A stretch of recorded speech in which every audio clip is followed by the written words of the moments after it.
symbolisée par la couleur blanche et le lys.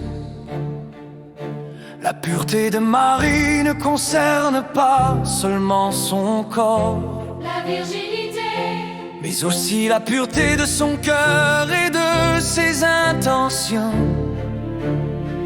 Elle est considérée comme l'Immaculée, celle qui est exempte de toute trace de mal.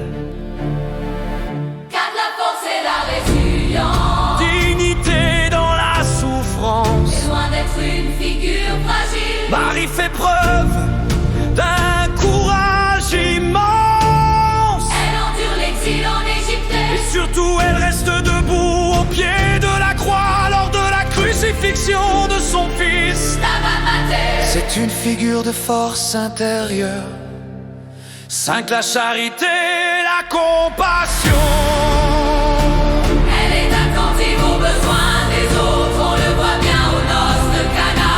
Où elle est la première à remarquer Que le vin manque et intervient pour éviter l'embarras aux mariés. elle est considérée comme une figure maternelle universelle qui intercède pour l'humanité. Si silence et la méditation, L'Évangile dit souvent que Marie gardait toutes ces choses et les méditait dans son cœur. elle représente la vie intérieure, la réflexion et la sagesse plutôt que l'agitation.